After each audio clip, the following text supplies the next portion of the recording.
Oke lah, mie-nya berasa caci.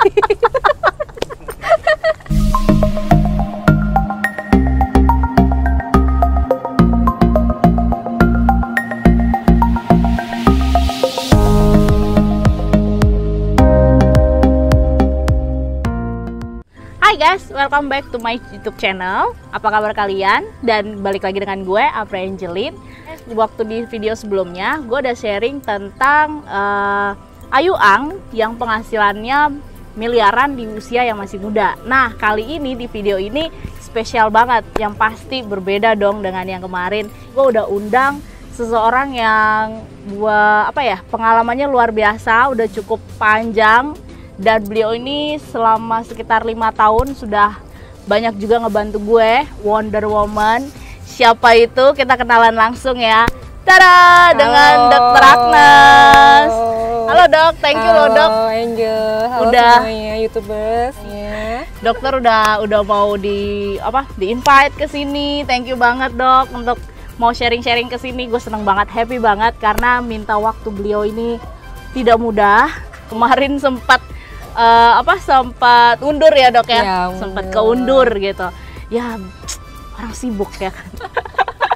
Jadi dokter Agnes ini adalah dokter hewan.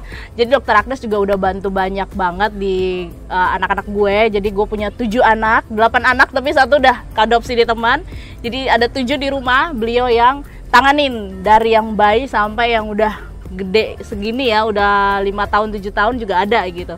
Nah jadi beliau yang udah bantu gue untuk ngurus anak-anak. Juga beliau ini sangat luar biasa karena beliau bisa dipanggil ke rumah kemana-mana gitu. Jadi memang beliau sangat sibuk sekali ngurusin pasien-pasien yang pasiennya itu hewan gitu.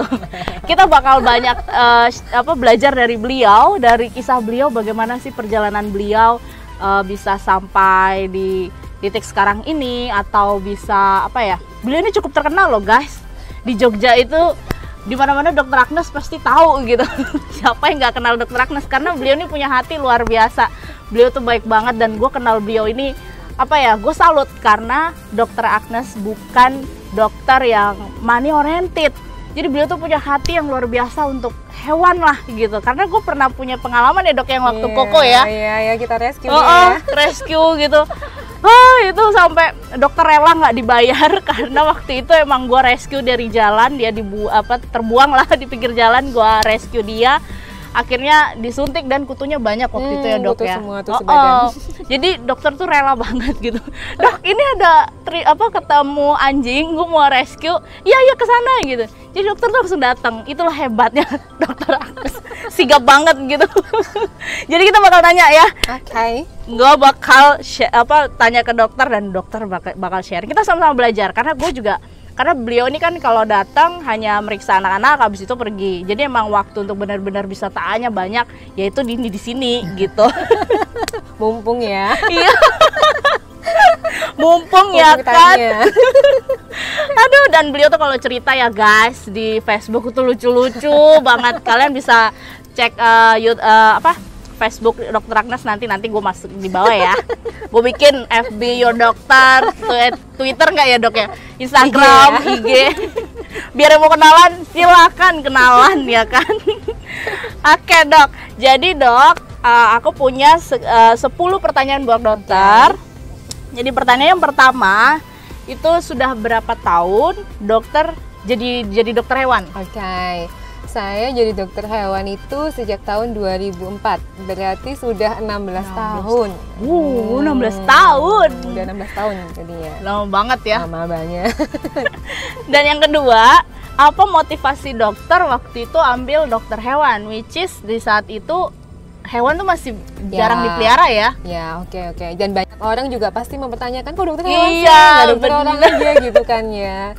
Oke, jadi saya itu dari kecil kalau ditanya, kalau menurut orang tua ya, itu udah dari umur, dia tuh kalau dari umur 3 tahun aja ditanya udah maunya jadi dokter hewan katanya gitu. Oh, gitu. Terus emang iya gitu. Jadi waktu ceritanya, waktu saya lahir itu orang tua dikasih anjing Gridin ya. Anjing Gridin itu anjing Scooby-Doo, tahu kan? Iya. Nah, itu yang gede itu kan? Sama-sama. Jadi sama-sama masih papi, terus akunya masih bayi kan.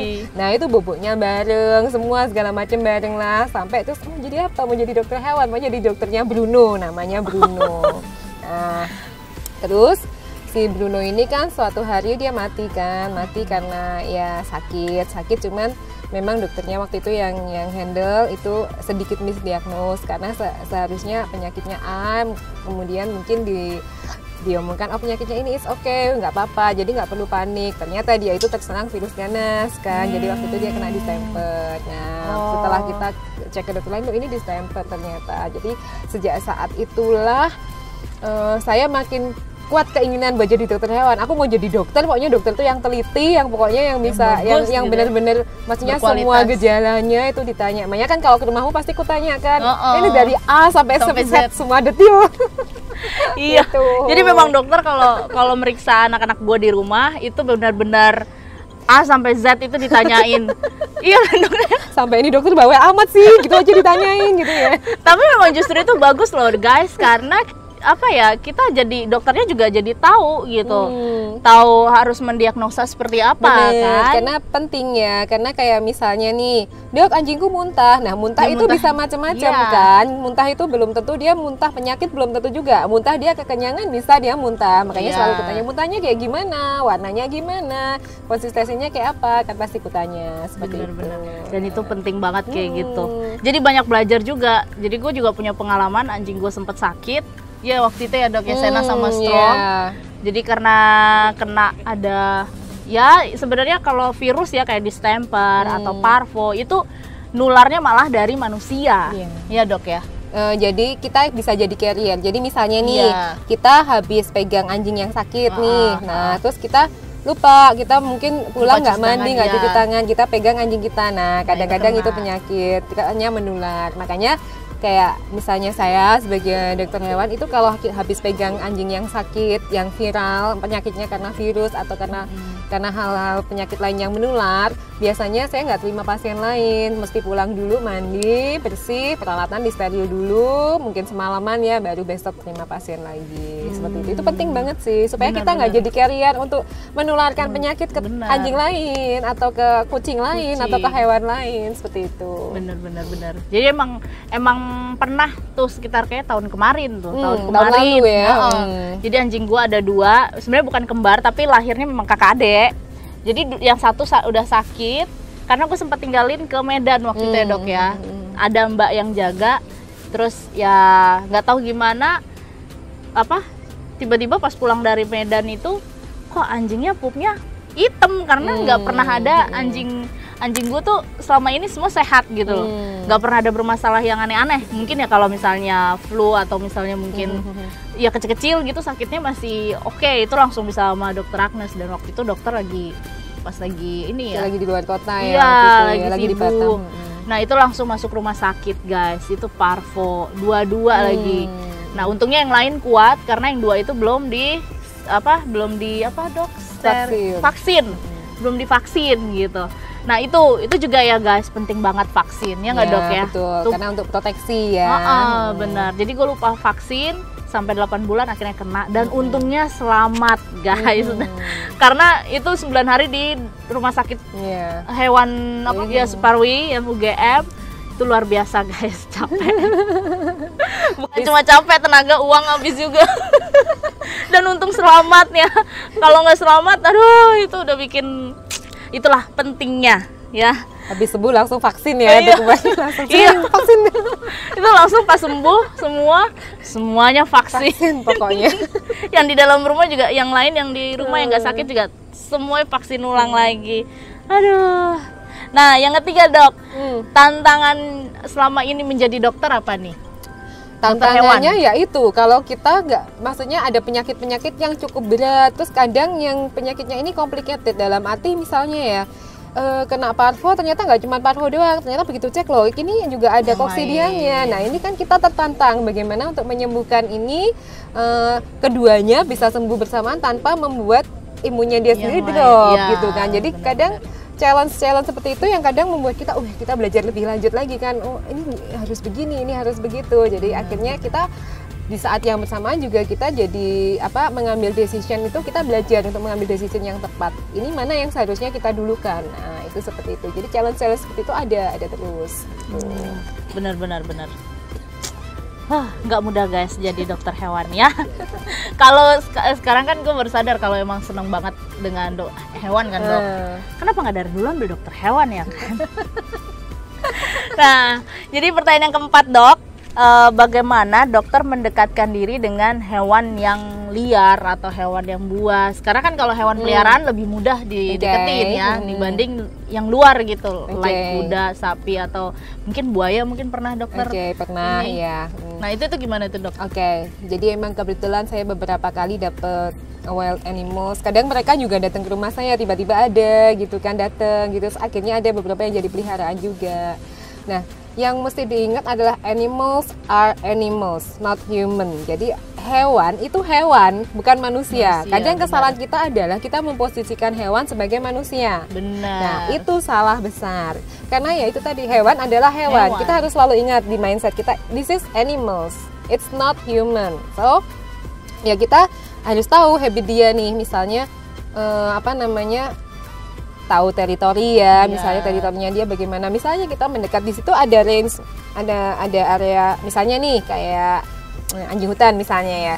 Itu dia juga punya ada areanya dia di situ, walaupun itu tidak terlihat. Jadi ketika kita mungkin maju atau bagaimana, itu kita sebenarnya melanggar area dia. Jadi kita juga harus sopan. Pelan-pelan seperti itu. Atau misalnya ular gitu ya, yang paling sering kan ular. Kadang kan ular ini orang kan begitu lihat ular, kadang-kadang refleks kan, mendekati ularnya kan kaget juga, matuk kan. Nah, seperti itu. Jadi kalau sebenarnya ular ini kalau misalnya kita tidak membuat gerakan yang mengagetkan, kita diam aja, terus mereka juga nggak mengganggu gitu loh. Pergi juga itu, seperti itu. Benar. Jadi kayak ular juga sebenarnya kalau kita kalau ular kan itu istilahnya liar dan bukan agak lagi, tapi memang menakutkan ya dok ya.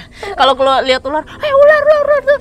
Refleks itu mungkin karena kita terdidik dari masa kecilnya ketika melihat ular itu langsung dibunuh. Akhirnya ketika kita besar, kita lihat hewan atau lihat ular, kita langsung spontan, aku mau bunuh dia. Padahal sebenarnya bisa jadi dia cuma lewat doang. Satu, dia cuma lewat. Kedua, sebenarnya dia juga beberapa ular itu banyak berguna. Kayak misalnya retik nih, piton reticulatus ya, ular piton itu kan sebenarnya dia malah makan tikus kan, hama gitu loh. Begitu ularnya banyak diburu, apa yang terjadi? Tikusnya semakin banyak kan, seperti itu. Jadi sebenarnya keseimbangan alam, keseimbangan ekosistem itu sudah seperti ada itu dengan sendirinya. Sebenarnya sudah diciptakan semuanya tuh seimbang, semuanya tuh udah selaras ya. Gitu. Tapi sering kita sebagai manusia menghakimi sendiri. Ya, benar. Wah, ini hewan harus diginiin, padahal sebenarnya kita harusnya nggak seperti itu guys. Jadi kalau kita lihat ular di luar, ular ya atau buaya atau apa, jangan ngelakuin sesuatu yang langsung menyakiti hewan itu. Ya, betul. Gitu. Bahkan mungkin kalau dari yang pernah terjadi kasus-kasus di luar sana kan, hewan-hewan yang menggigit manusia atau memakan manusia itu kan sebenarnya bukan serta-merta dia langsung nerekam atau dia makan ya dok. Pasti ada sebab. Ya, ada condition ya tertentu, atau memang dia ada kasus misalnya dia lapar ya, mungkin ya dia bisa seperti itu ya. Atau kita masuk ke teritori dia dan di kondisi dia lapar mungkin, atau kita masuk ke teritori dia bikin dia marah misalnya, seperti itu. Benar. Begitulah, nggak mudah ya. Jadi ingat pesan dokter, hewan ya hewan, bukan manusia. Jadi ya kita datengin dia gitu, misalnya kita lihat itu udah jelas-jelas itu kobra mau dielus-elus ya, kena dipatuk gitu loh. Aduh, buaya darat. Kalau buaya darat nggak usah buaya darat nggak usah dilus-elus ya, bikin celaka, repot nanti 7 turunan. Dibuang pada tempatnya. Banyak tempat sampai masih kosong, kita buang di situ. Oke. Nah, ini dok, yang kelima, bagaimana sikap kita ketika kita lihat dancing monkey, jadi di jalanan gitu. Dancing monkey ya, ini cukup kontroversial. Jadi sebenarnya beberapa teman itu kadang-kadang juga, yuk kita rescue, kita kembalikan ke alam. Nanti dulu mengembalikan, karena ke alam itu nggak semudah kelihatannya. Mereka hidup berkoloni, dan ketika ada satu pendatang datang ke koloninya, pertama pasti akan dibully gitu loh. Beberapa kejadian kita sering ya, beberapa kali itu ada teman-teman yang seperti itu rescue akhirnya malah mati karena dia dibully kawanannya gitu loh. Jadi mungkin seperti ini ya, Stress ketika jadi mungkin ketika ya lihat dancing monkey, mungkin ketika kita melihat itu coba dilihat apakah perlakuannya kejam atau tidak, terus apakah dia cukup makan, cukup minum, apakah dia dipukul atau tidak. Kalau itu dia diberi makan, diberi minum, kemudian dia dipelihara dengan baik, walaupun dalam tanda kutip dia dipakai untuk cari uang ya. Tapi secara umum hak-haknya terpenuhi sih, kita masih oke lah, masih toleransi ya. Walaupun ya secara kita lihat dari sisi animal welfare ini kok dipakai namanya animal abuse kan, tapi ya itu tadi nggak semudah kelihatannya untuk mengembalikan kembali ke alam tuh nggak gampang gitu loh. So ya sudahlah, kalau memang dia di situ dia diberi makan dengan baik, dia bisa menyalurkan habitnya dia dengan baik, kemudian dia tidak disiksa, tidak dipukul, dia bebas dari rasa sakit, stres ya sebenarnya nggak apa-apa lah ya. Iya, karena memang berapa kali kalau lihat kan agak kadang kasihan gitu kan dok. Kita mau ngelakuin sesuatu bingung gitu. Ya nggak sih guys, kalian gitu nggak sih? Tapi jangan sampai seperti ini. Jangan sampai yang terjadi adalah kita kasihan ya, kita rescue dia, kita ambil, habis itu bingung. Terus ini dikemanain? Nah itu loh. Ketika kita memutuskan untuk merescue, kita udah harus punya gambaran. Ini nanti di rescue mau ditaruh di mana? Di sana apakah dia akan hidup? Apakah dia bisa diberi? Apakah dia bisa makan? Seperti walaupun seperti saat ini dia dikaryakan, tapi dia makan gitu loh. Nah itu. Bener-bener. Karena memang ada juga kan kasus kalau yang dancing monkey itu dia disiksa. Ya, yang seperti itu kita bisa kasih edukasi ke si mamangnya ya, mungkin ya, bang itu jangan gitu caranya, ini kan juga hewan pintar, kita bisa ajarin dia seperti itu, bagaimana caranya supaya dia bisa nurut. Kita bisa pakai namanya reward. Jadi kalau saya juga biasa kadang kan sama hewannya. Jadi kalau kita mau latih hewan, kita ada trik namanya reward and punishment. Jadi mau ngelatih dia dengan apa? Dengan punishment, dengan hukuman yang dipukul-pukul itu tadi. Itu dia jadi stres gitu kan. Tapi kalau kita latih dia dengan reward, dia melakukan apa yang kita mau, dia dikasih reward, that's fine, enggak apa-apa, boleh. Itu jauh lebih bagus ya, lebih terdidik anjingnya, dan dia bisa hewannya dia bisa ngerti gitu ya, anjingnya semuanya gitu kan. Benar-benar. Nah, yang keenam dok, bagaimana cara kita menyadari kemampuan untuk memelihara hewan? Kadang kan ada yang cuma senang sesaat, habis itu selang berapa tahun di rescue. Ada juga kasus yang ketika pacaran, saat pacarnya senang hewan, senang anjing gitu ya, atau kucing, dibeliin, terus kalau udah putus tuh dibuang. Nah kayak gitu-gitu kan kita harus menyadari kayak harta gono gini aja ya. Putus ya pisah, harta gono gini, anjingnya ke lo gitu, kucingnya ke gue gitu.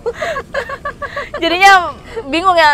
Iya, kalau misalnya ada salah satu yang akhirnya piara dok, kalau misalnya dibuang gitu. Jadi itu bagaimana kita menyadari bahwa kita ini sebenarnya benar-benar orang yang mampu nggak sih untuk memelihara hewan gitu.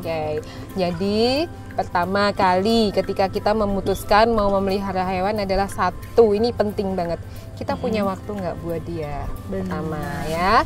Jadi tidak cukup hanya memberi makan atau memberi minum. Memang 5 freedom ya of animals itu adalah satu, bebas dari rasa haus dan bebas dari rasa lapar. Jadi dikasih makan, dikasih minum. Kemudian yang kedua adalah free from thermal and physical, artinya tidak kepanasan. Dalam arti ada tempat kan, entah itu misalnya di luar tapi dia ada kandang, that's fine, masih oke ya, daripada dia di luar terus dia cuma diikat, kena panas, kena hujan ya kan, seperti itu. Nah itu juga melanggar hak asasi hewan. Kemudian yang ketiga itu dia bebas dari rasa sakit ya kan, dari penyakit dan rasa sakit. Artinya apa? Kalau sakit ya dipanggilin dokter misalnya, seperti itu, jangan dibiarin itu kan.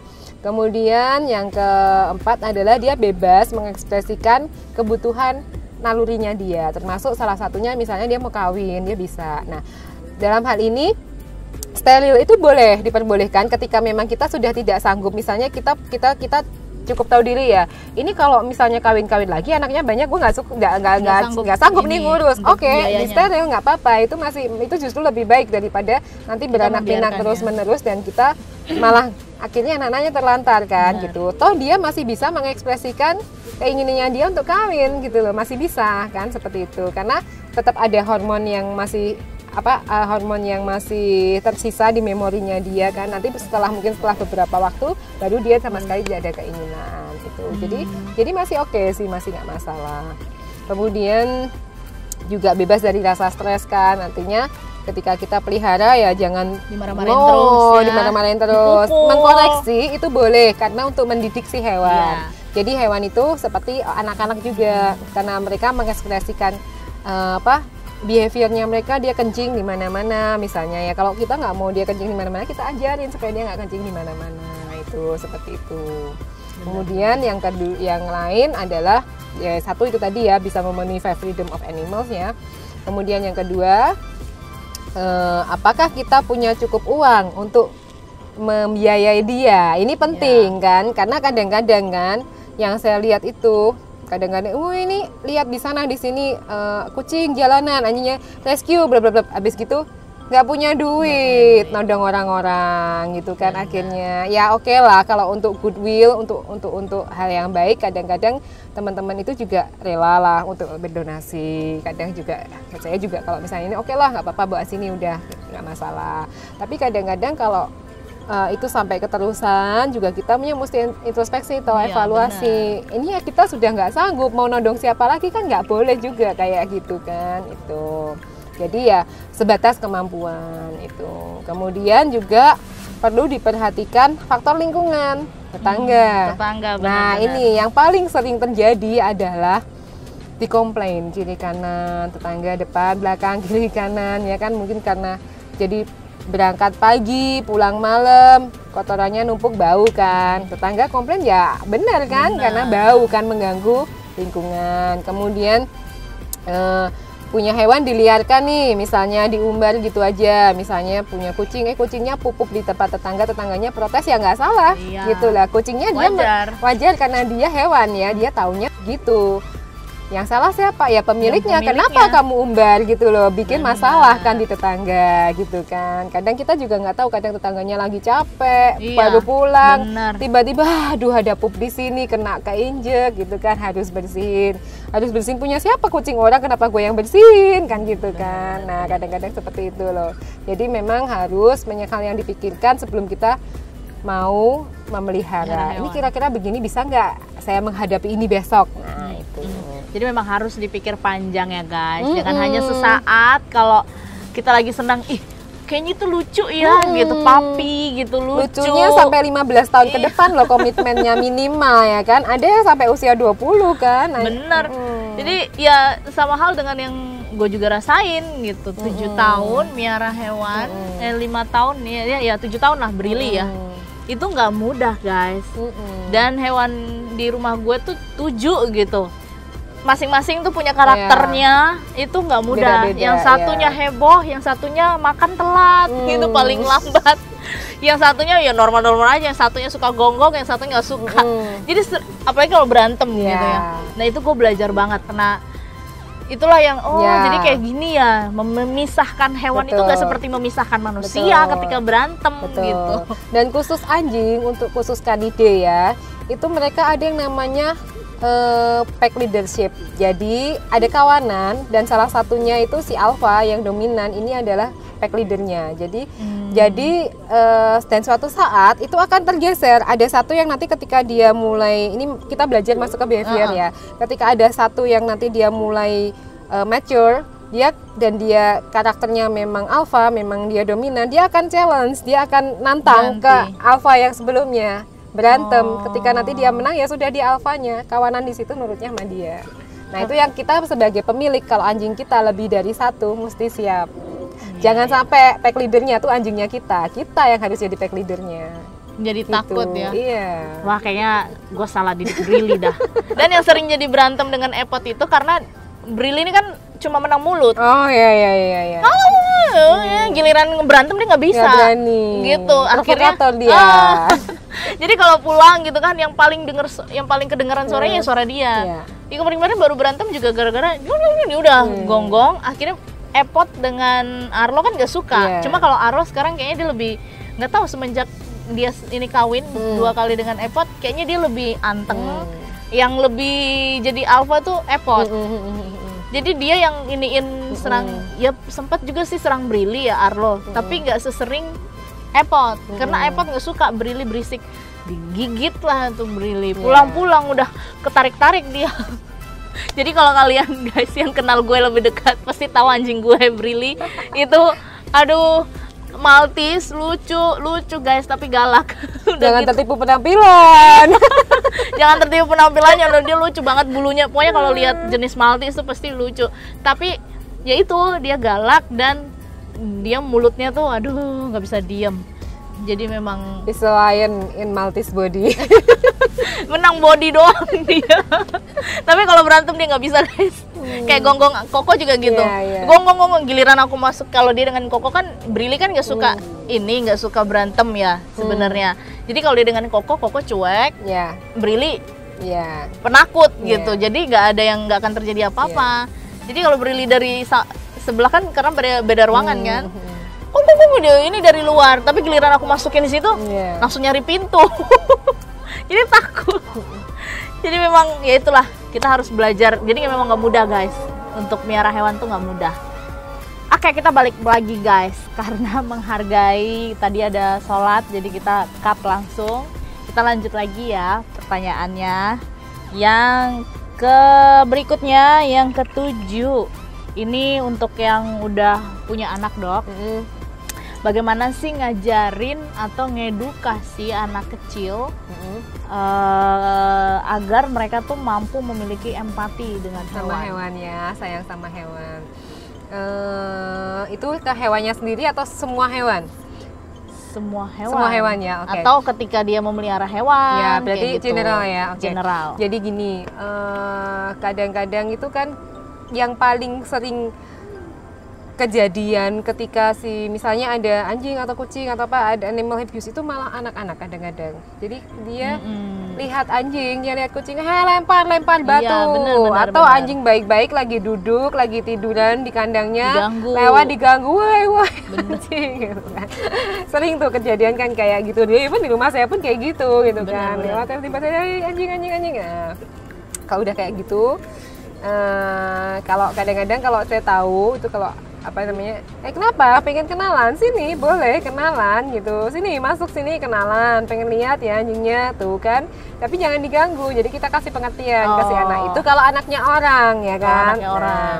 Terus kalau anak kita sendiri ya, kita dari sejak di dalam perut itu udah kita kenalin. Jadi entah kita liatin dia video-video tentang hewan, atau kalau misalnya kita punya hewannya sering di apa istilahnya, ada interaksi gitu loh, diberikan interaksi, misalnya entah adek ini mama sama siapa, misalnya sama Sena misalnya ya, ini dia di dalam juga kan dengar kan, akhirnya itu kan termemori. Ketika nanti dia lahir jadi anak itu bisa kita dekatkan juga. Cuman memang namanya itu tadi, animals are animals ya, jadi kita tetap harus hati-hati ketika mendekatkan anak-anak, apalagi baby itu dengan hewan-hewan peliharaan kita. Pertama, misalnya untuk mengenalkan ke si anjing nih, misalnya kita punya anjing ya. Pertama itu dari lahir itu dari waktu di perut dideket-deketin kan. Terus nanti ketika sudah lahir mungkin selimutnya si baby kita dideketin dulu ke si anjing atau ke si kucing ya kan. Terus bajunya gitu kan. Terus lama-lama anaknya, tapi tetap sambil kita awasin gitu. Jadi kayak anak-anak saya, anjing-anjing saya kan kebetulan kan pitbull ya. Memang terus ada satu di bawah ya. Nah itu dari kecil itu emang sudah saya kenalin ke pitbullnya. Jadi tapi tetap dengan supervisi. Jadi kita gendong gitu, yuk sini main, terus sama pitbullnya kita lepas, ajak main gitu kan. Dan ketika mereka terlalu excited, entah si pitbull atau entah si anak, ya kita koreksi, no nggak boleh begitu. Nanti nyakitin si anjing, atau anjingnya juga terlalu excited juga itu no nggak boleh, karena kan kita nggak tahu ya tenaganya si hewan kan. Atau kucingnya dia mungkin kadang anak-anak tuh nggak sengaja kan pegang ekornya terus kena cakar, nangis. Jadi kita kasih tahu ke anak-anak ada bagian-bagian yang tidak boleh ditarik misalnya seperti itu. Benar, jadi harus memang ngasih edukasi ya dok. Iya benar. Karena memang di kompleks rumah gue juga ada anak kecil yang sering main ke depan gitu kan dong. Jadi kan mereka kayaknya senang gitu ngelihat anjing ketika dia gonggong. Kan kan tanpa digangguin. Iya. Tambah semakin anjing gonggong kan semakin mereka merasa seneng gitu ya, kayak tambah pengen ganggu gitu. Nah kalau kayak gitu biasanya gue nongolin aja di depan tuh, udah lihat muka gue langsung lari mereka. Atau gue tegur dari balkon dari atas, ngapain? Ntar lama-lama dikasih tahu anjingnya nggak galak, yang punya yang galak. Awas, beware of owners ya kan, not beware of the dog, beware of owners. Beware sama maknya. Maknya lebih galak. Hati-hati guys, maknya galak, anjingnya sih fine gitu. Karena memang kadang sebel ya anak kecil kayak gitu ya. Tapi memang itulah pentingnya kita, entah kita itu piara hewan atau enggak, sebaiknya kalau misalnya kita nggak piara hewan nih, atau kita lihat anak tetangga kayak gitu, ya kita bisa kok ngasih tahu juga ya dok ya, ngasih edukasi gitu, jangan diganggu ya. Kadang juga kalau misalnya gue lagi lihat gitu ya gue bilang jangan diganggu ya kayak gitu. Nanti kalau diganggu tambah galak loh. Nanti kalau galak digigit mau. Nah itu gitu. jadi kita mesti kasih reason ke mereka. Kadang kan anak-anak ini curiosity-nya tinggi ya. Jadi mereka kenapa sih nggak boleh diganggu? Kasih tahu. Itu nanti kalau diganggu jebol kandang, nanti kamu dikejar, nanti mau luka-luka gitu kan. Iya, jadi memang dan jangan langsung. Seringkali kan kalau kita lihat kita nggak piara hewan gitu, tapi ada kucing atau ada hewan gitu, ya pukul aja gitu, maknya ngomong kayak gitu kan. Nah itu nggak boleh. Mungkin maknya seperti itu pasti karena didikan masa kecil zaman dulu. Betul. Gitu. Jadi itu yang terekam di maknya ngomong kayak gitu. Nah kita yang udah di zaman teknologi berkembang ini, pikiran kita juga pasti udah jauh berkembang daripada pikiran masa maksudnya yang dulu lah, yang belum sekeren teknologi zaman sekarang. Kita kan bisa juga gitu ngasih tahu, ngasih edukasi gitu. Jangan kita ikut-ikut, kita tahu itu salah ya kita perbaiki gitu. Kita jangan langsung main menghakimi hewannya, ya kita ikut ngasih tahu, edukasi. Itu penting loh guys. Jadi jangan diem ya, kita lihat kayak gitu. Banyak kan ada juga yang cuma video habis itu viralin, dia nggak ngapa-ngapain gitu kan. Jadi nggak, ya kita kalau bisa do something saat itu ya why not gitu loh. Langsung aja tegur anak-anaknya atau kasih tahu gitu. Boleh tidak suka tapi tidak boleh menyakiti. Benar-benar. Kadang-kadang juga orang-orang itu dia menyakiti karena ada reason, kayak misalnya tadi itu. Jadi dia kegi gitu loh, kesel, kucing ini tuh selalu pup di tempatku padahal bukan kucingku misalnya. Jadi makanya salah satu tanggung jawab kita sebagai owner yaitu tadi jangan memposisikan si hewan kita itu menjadi biang masalah gitu loh. Jadi ya jangan diumbar gitu loh. Terus atau malah jangan misalnya dia pup terus pupnya dilemparin ke misalnya ke halamannya tetangga atau gimana, kan bikin masalah juga itu. Jadi memang harus pastiin ya di kompleks. Gue juga pernah piara hewan dulu pertama kali itu tahun berapa ya? Jadi Jogja waktu kuliah gitu, itu malah nggak diterima tetangga gitu. Jadi akhirnya gue lepasin. Gue beli di pasar pasar hewan itu tuh. Gue balikin lagi ke sana untung ada bapak-bapak yang mau piara dan gue nggak tahu lagi kabarnya kayak gimana guys. Itu bikin hati sakit banget. Dan untungnya di sekarang ini ya tempat gue welcome banget, kanan kiri semuanya maksudnya bisa terima gitu. Malah ikut menjaga gitu. Kalau misalnya Pak Mbak Angel, ini anjingnya kok kayaknya nangis gitu, segitu ininya gitu. Dan nggak ada yang fanatik di komplek gue guys. Jadi emang seneng banget. Jadi itu harus bisa pastiin ya, lingkungan bisa menerima. Lingkungan bisa menerima. Itu penting. Jangan kita miara hewan seenak kita aja gitu. Kita nggak mikir juga perasaan orang lain. Karena nanti yang disalahin hewannya.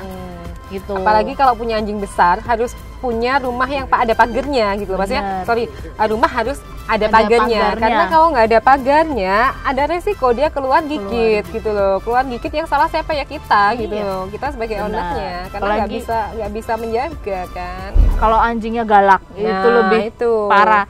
Kalau pitbull gua yang Billy itu udah Hello Kitty. Pitbull Melo.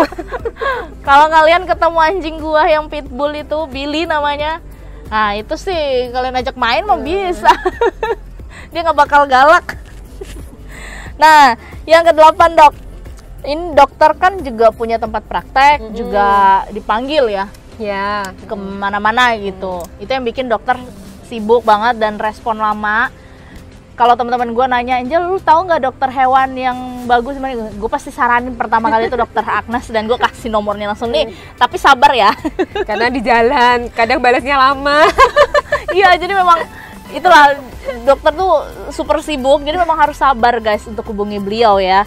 Nah jadi kan dok, beliau dokter punya praktek juga, punya apa, bisa dipanggil ya. Gitu. Masing-masing itu kan pasti punya kelebihan dan kelemahannya kan dok.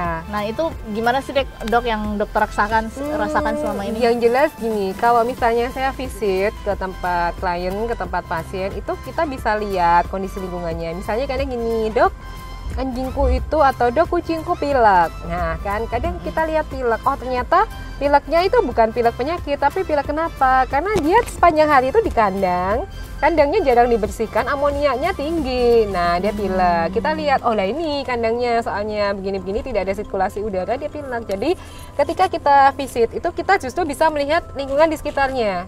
Jadi lebih ini ya. Jadi saya itu terbiasa itu ketika melihat sesuatu nggak cuma lihat satu titik, nggak cuma lihat hewannya, pasti tak lihat sekitarnya gitu loh, karena itu satu keseluruhan. Ada koneksi pasti. Ada koneksi pasti kan, dia begini karena mungkin begini karena begini. Misalnya, dok ini tiba-tiba tuh kulitnya seperti ini gitu, merah-merah kayak pusing padang main nggak begitu, dia itu ngapain pakai risol ya. Nah kayak gitu kan. Padahal ada kan anjing-anjing yang dia iritasi terhadap derivat fenol. Setelah dibersihkan, setelah diobatin, terus ya udah fine gitu. Jadi kadang-kadang seperti itu. Jadi memang ada enaknya ketika visit, kita jadi bisa lihat ya keadaan Bu ini atau Pak, oh ini mungkin ini perlu begini katanya tuh. Oh anjing ini ternyata dia karakternya, ternyata dia teritorial sekali, maka yang harus dilakukan ketika misalnya mau membawa anjing baru ya, kita dekatkan ya harus pelan-pelan kayak gitu. Jadi kan karakter hewan itu kelihatan aslinya kalau di tempatnya. Benar. Kalau udah dibawa ke tempat praktek, kadang ya kita cuma lihat saat dia di situ. Malu, gitu. Malu. Ada yang takut, ada yang belum diapa-apain udah teriak-teriak. Wah, ini perasaan belum ngapa-ngapain gitu. Itu beneran ada ya? Ada yang kayak gitu. Lebay banget. Ada kan yang saya temenan sama ownernya kan, ya kayak kita gini kan. Terus kalau saya ke sana tidak ada urusan menyuntik-nyuntik, anjingnya datang semua seret, ya kan. Tapi kan bawa tas, pakai sarung tangan, kabur semua, udah nggak ada batang hidungnya ngumpet. Itu bener banget. Kejadian juga di anjing gua. Jadi kalau dokter udah mau waktunya vaksin gitu kan, semua tuh udah hilang, lari nggak tahu semua. Aduh nih tukang suntik datang. Dan Brili juga pernah gitu ya, belum apa dia udah takut gitu. Udah, gitu. Padahal ya itulah ya, kadang ada lucunya memang kalau kita miara hewan ya, kalau lihat kayak gitu. Tapi ya miara anjing nggak selucu-lucunya juga ya. Nggak lucu terus gitu. Iya. Aduh, seru juga ya ngobrol sama dokter ya. Jadi banyak belajar. Siapa tahu one day jadi dokter hewan juga. Nah, tuh kan mumpung masih muda loh. Aduh dok. Gapai cita-cita. Nggak, tapi emang dari dulu sempat sih ngerasa kayak kenapa nggak dari dulu aja gue jadi dokter hewan gitu. Kenapa baru sadar sih gitu senang dengan hewan. Tapi ya jalannya berbeda. Mungkin kalau jadi dokter hewan bisa jadi malah hewan anjing sendiri malah terlantar kan. Takutnya seperti itu karena nggak bisa fokus dan sebagainya. Ya sudahlah, kita jadi pasiennya dokter aja ya. Aduh. Dan udah ya usia mau belajar lagi udah males banget dok. Udah pengennya main-main ya, tapi nggak bisa ya karena pandemi. Oke dok, jadi pertanyaan yang ke-9, bagaimana sikap kita ketika melihat anjing kita tuh atau hewan kita sakit? Karena kan seringkali kayak mungkin kita nggak peka gitu loh. Nggak tahu ya. Yang kita harus tahu adalah habit hewan-hewan kita, entah anjing, entah kucing, entah yang lain. Misalnya nih, dia biasanya rame, ceria, tiba-tiba dia diem aja. Ini berarti something wrong gitu loh. Ada yang nggak beres gitu loh. Dia tiba-tiba dia makannya lahap banget, terus tiba-tiba nggak mau makan loh. Ada apa gitu kan? Nah, itu yang pertama adalah kita mesti lihat dia secara general, mata, telinga, hidung, kaki, ada masalah nggak? Kemudian dia ada muntah nggak? Dia ada pilek nggak? Ada diare nggak? Ya hal-hal semacam itu. Maksudnya hal-hal yang tidak biasa. Tidak biasa ya. Kita harus lihat hal-hal yang tidak biasa. Jalannya kayak gimana gitu loh. Dia biasanya jalan oke, bisa lari, tiba-tiba ini kakinya pincang-pincang. Oh, masalah di kaki kan. Nah, seperti itu. Nah, itu penting banget ketika kita, apalagi kita nanti manggil dokter, kita harus kasih tahu itu ke dokternya gitu. Pasti akan nanya, saya pasti akan nanya biasanya kan, dok ini diare, oke diare, pupnya kayak apa? Pasti kan saya tanya kan, Angel juga kan biasanya, pupnya warnanya apa? Terus diarenya kayak gimana? Masih berbentuk apa? Cair apa? Ada lendir, ada darah nggak, warnanya apa, hijau, apa kuning, apa coklat, apa hitam, pasti tak tanya kayak gitu kan. Kenapa? Karena itu untuk mengerucutkan diagnosa. Kita nggak bisa bilang diare itu, oke, oh ini cacingan, nah mana, belum tentu kan, kayak gitu loh. Jadi itu yang harus sebagai owner ketika kita curiga, kita suspicious anjing kita itu sakit, atau kucing kita sakit, atau hewan-hewan kita misalnya reptil, iguana kita sakit, kura-kura kita sakit, harus melihat sesuatu yang tidak biasa, unusual, apa gitu loh. Berarti kita memang harus peka melihat itu ya. Harus peka. Dan sikap kita ketika begitu berarti kita langsung segera aja nyari dokter atau hubungi dokter ya, jangan lama-lama gitu ya. Betul. Jadi kayak cuma ini doang gitu, diem, jangan guys, jangan. Jadi kayak anjing gue juga yang kena parvo itu kan, itu juga panik kan dok, karena cukup telat gitu loh. Tapi luar biasanya dia bisa bertahan gitu, bisa survive karena memang usia dia waktu itu kebanyakan malah nggak tertolong gitu, karena dokter-dokter di RSH itu juga bilang kan, ini kita nggak bisa jamin kalau dia bisa selamat gitu. Kita lihat 1 hari, 2 hari, 3 hari itu ibarat kita nungguin orang koma gitu, masih bisa hidup nggak, jadi kayak dak-dikduk terus berapa hari gitu kan. Itu memang harus penting banget daripada telat. Ada juga temen gue juga baru nyadar 2 hari udah belum sempat dibawa. Jadi emang harus peka dengan perilaku anjing kita ya dok ya, atau hewan lah. Kadang kan makanya begitu ada, dok ini anjingku nggak doyan makan, pasti saya tanya, dia nggak tahu pupnya tadi gimana gitu loh, coba dong dilihat gitu loh di situ kan. Bener, memang gue juga rajin guys lihat pupnya hewan, anjing-anjing gue rajin liatin, karena di situ kalau misalnya ada yang berbeda, gue juga aktif gitu. Jadi kalian kalau piara hewan juga harus aktif loh ya. Betul. Aktif untuk bertanya sama dokter, atau dokter lah yang paling tepat ya, dan dokter yang bisa dipercaya gitu. Jadi memang dikit-dikit kalau gue mau tanya terus ke dokter, bahkan nggak penting ada berubah sedikit aja pup itu langsung kirim. Jadi hanya ke dokter Agnes gue berani kirim pup. Dan itu biasa banget, saya maksudnya lagi makan enak-enak nih gitu, tahu-tahu dikirim, dok anjing saya cacingan, dilihat gambarnya pup cacing, oke lah, minyak berasa cacing. Tapi nggak apa-apa, akhirnya terbiasa gitu loh. Ya makan aja biasa gitu kan. Bener. Aduh, memang cuma sama dokter Agnes gue rajin ngirim pup. Kalau misalnya ada apa, dok, ini pupnya kenapa dok? Pupnya kok warna ini? Aduh, itulah resiko kita kalau miara hewan ya. Oke dok, pertanyaan yang terakhir, ya ampun udah panjang lebar kita ngobrol ya dok. Tapi seru ya, seru. Jadi banyak belajar. Apa pesan teman-teman di luar sana dari dokter nih yang mereka pengen piara hewan gitu? Oke, itu tadi ya. Yang pertama adalah harus ngerti dulu 5 freedom of animals tadi ya, bebas dari rasa lapar, rasa haus ya, kemudian juga bebas dari siksaan fisik dan panas. Jadi punya kandang ya, paling nggak dia punya kandang atau dia di dalam rumah, sesuai ya. Kemudian juga dia bebas dari stres, rasa takut ya kan. Kemudian dia bebas dari penyakit, rasa sakit itu kan. Kemudian dia bebas mengekspresikan kebutuhan dasarnya dia itu. Kemudian yang kedua ya itu tadi, lingkungan mendukung nggak. Terus yang ketiga, kantongmu cukup kuat nggak karena ngasih makan ya kan, bawa ke dokter kayak gitu kan gitu. Itu jangan sampai ini ya mungkin pas kemarin punya uang kan, terus tiba-tiba besok anjingku udah nggak makan 3 hari lah, gila ya, itu bukan robot kali gitu, lah nggak ada duit ya, jangan gitu juga kali kan kayak gitu. Bener, jadi memang harus tahu, apalagi makan ya. Kalau gue berani nggak makan demi anjing gue makan, itu gue sampai mak gue udah teriak-teriak anjing kebanyakan. Tapi yang namanya, soalnya memang beda ya dok ya, orang yang hanya sekedar suka dengan senang, dengan cinta, itu harus tahu gitu, ketika kita beri posisi cinta, bolehlah kita piara hewan, dia nggak dok ya? Iya benar. Karena kita tahu bahwa apapun yang terjadi, gue bakal tetap. Iya. Dan komitmennya tuh nggak cuma 1-2 tahun, komitmennya minimal 10 tahun, 10 ya tahun. kan, gitu loh. Hewan apa aja lah minimal komitmennya 10 tahun ya. Tuh. Jadi memang harus Usianya. pastiin kita berani komitmen 10 tahun. Anjing gua aja udah 7 tahun. Jadi emang yang reptil juga gitu sama, iguana juga 10 tahun kan umurnya minimal ya. Kemudian kura-kura juga kan usianya juga gitu. Kucing juga ada tuh, kucing kemarin usianya sampai 16 tahun. Ya gagal ginjal kan up and down gitu ya. Itu komit gitu loh, akhirnya makanannya juga makanan khusus untuk yang ginjal ya kan. Kemudian ya dia mesti treatment tertentu kan, seperti itu makanya komitmen ketika di hari tuanya dia. Nah itu yang kita harus pikirkan, kuat nggak ya duit gue gitu kan.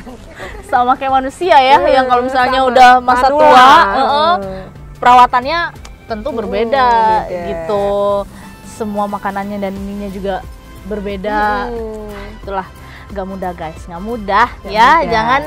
Jangan hanya sesaat senang dengan hewan lalu piara hewan. Gemes gua kalau lihat orang tuh miara hewan habis itu udah nikah gitu misalnya ya, terus tinggal kasih, itu kayaknya pengen tak. Itu piara Tamagotchi aja kan enak, cidik kasih makan. Kemarin gue juga sempat dikasih landak kan dok sama adik kelas lah di sini. Itu nggak cocok karena sebenarnya kalau diri sendiri seneng aja, cuma nggak cocok dengan anjing. Oh iya benar. Jadi nggak tenang, Koko pengennya heboh, ini heboh dan semuanya. Aduh pokoknya udah deh, kayaknya cuma cocok anjing aja. Tapi ada satu kucing yang gue rescue di Klanggan itu dok, sampai sekarang masih. Kasihan, jadi emang dia ditinggal sendiri di situ di kayak terowongan ya. Kasihan nggak ada yang bawa, akhirnya gue paksa bawa dan akhirnya dia mau makan. Nah itulah guys, kita udah ngobrol-ngobrol panjang lebar dengan Dokter Agnes. Gimana ya, bermanfaat kan ya? Dan kalau misalnya kalian nanti memang butuh sama Dokter Agnes, terutama yang ada di Jogja, kalian bisa hubungi langsung Dokter Agnes. Nanti gue pasti ada kok kontaknya dokter di sini di FB. Nama FB dan juga Instagramnya dokter, gue bakal taruh di bawah ini. Kalian bisa kenalan dengan dokter, ada butuh apa-apa langsung aja dengan Dokter Agnes ya. Dokter terhits. Wah, dokter hits. Karena di mana-mana memang apa-apa tuh kalau misalnya karena memang kalau kita piara hewan kan pasti koneksinya dengan pemilik hewan tuh banyak kan dok. Kenal Dokter Agnes nggak? Kenal juga kan. Karena memang dokternya punya kualitas yang bagus banget dalam menangani hewan, bahkan diundang juga di luar kota ya dok ya. Jadi emang itulah guys, banyak-banyaklah bertemu Dokter Agnes. Dokter cantik ya kan. Dokter Agnes, thank you loh udah mau menyempatkan waktu. Tahu banget dokter hari ini pasti capek ya setiap hari. Aduh, belum lagi ngurus hewan, pasien. Terus hewan dokter juga di rumah ada gitu, juga belum anak-anak ya dok ya. Itu luar biasa. Kalau ngomongin hewan kita nggak pernah capek kok. Iya benar. Sampai pagi kita ngobrol. Sampai ditutup tempatnya. Jadi emang kita syuting nih malam dan enak banget tempatnya di sebuah kafe. Tapi ya itulah, pokoknya thank you banget dok untuk waktunya. Teman-teman juga semoga kalian semua bermanfaat dengan sharing kita malam ini atau sharing kita di video ini. Dan kalau pertanyaan apa-apa kalian boleh kok komen di bawah. Juga jangan lupa di like videonya. Subscribe juga ya, awas kalau nggak subscribe ya. Jangan lupa selalu pakai masker, cuci tangan ya musim pandemi gini ya, jangan sampai kena COVID. Iya benar, jadi harus pakai masker terus-terusan ya kemana-mana. Juga hand sanitizer jangan lupa selalu dibawa. Pokoknya itu kayaknya cukup ya, sekian videonya di kali ini. Kita bisa lanjut di next video. Gue bakal sharing lagi dengan orang-orang hebat, atau tentunya orang-orang yang bisa membawa inspirasi. Dan malam ini kita udah sangat-sangat terinspirasi dengan kisahnya Dokter Agnes. Oke guys, kita lanjut di video berikutnya. Bye-bye. Thank you for watching.